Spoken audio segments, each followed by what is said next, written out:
महाकालेश्वर ज्योतिर्लिंग की उत्पत्ति और महिमा का बहुत ही अद्भुत और विस्तृत वर्णन साझा किया है।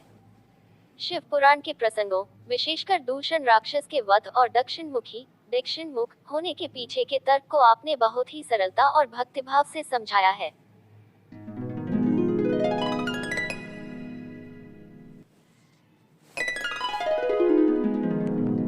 उज्जैन के महाकालेश्वर ज्योतिर्लिंग की उत्पत्ति और महिमा से जुड़ी कथा अत्यंत रोमांचक और भक्तिभाव से भरी है।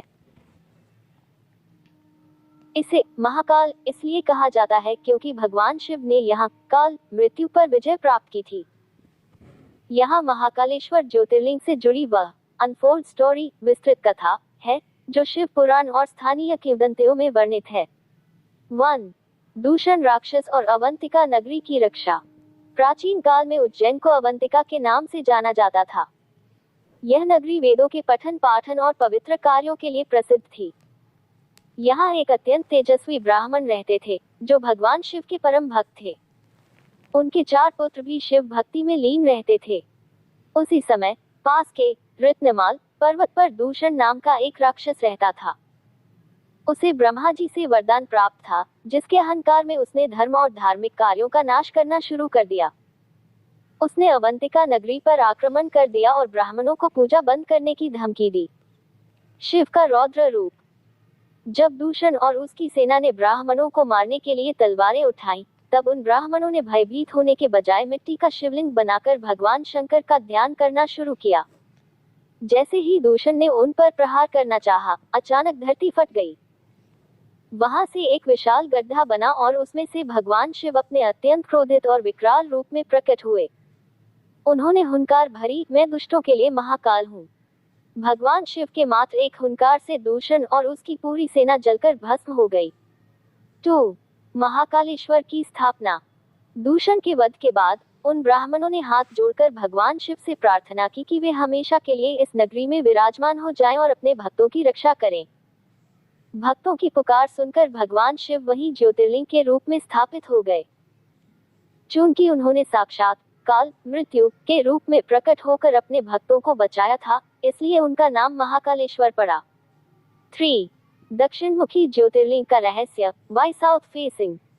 महाकालेश्वर 12 ज्योतिर्लिंगों में एकमात्र ऐसा शिवलिंग है जो दक्षिणमुख है। कारण, हिंदू धर्म में दक्षिण दिशा यमराज मृत्यु के देवता की दिशा मानी जाती है। अर्थ, भगवान महाकाल का मुख दक्षिण की ओर होने का अर्थ है कि वे मृत्यु के स्वामी हैं। अकाल मृत्यु का भय उन्हें पूजने वाले को नहीं सताता, इसीलिए कहा जाता है अकाल मृत्यु वो मरे जो काम करे चांडाल का, काल उसका क्या करे जो भक्त हो महाकाल का। 4. भस्म आरती की अनकही कहानी। द मिस्ट्री ऑफ भस्म आरती। महाकालेश्वर की सबसे बड़ी विशेषता यहाँ होने वाली भस्म आरती है। इसके पीछे भी एक गहरा रहस्य है। प्राचीन परंपरा, पुरानी मान्यताओं के अनुसार पहले शमशान की ताजी चिता की राख भस्म से बाबा महाकाल का श्रृंगार किया जाता था। शिव जी शमशान वासी है और भस्म उनका आभूषण है। ये दर्शाता है कि अंत में सब कुछ राख होकर शिव में ही मिल जाना है। वर्तमान समय, अब परंपराओं में बदलाव के साथ कपिला गाय के गोबर से बने कंडों की भस्म का उपयोग किया जाता है, लेकिन इसका प्रतीकात्मक महत्व वही है, जीवन की नश्वरता और शिव की शाश्वतता। निष्कर्ष, उज्जैन के राजा आज भी महाकाल ही माने जाते हैं। एक और रोचक तथ्य यह है कि कोई भी राजा या मुख्यमंत्री रात को उज्जैन शहर में नहीं रुक सकता। यह माना जाता है कि यहाँ केवल एक ही राजा का राज चलता है और वह है बाबा महाकाल। ऐसे ही स्टोरी सुनने के लिए हमारे चैनल को सब्सक्राइब करिए, लाइक करिए और शेयर करते रहिए। Thank you so much.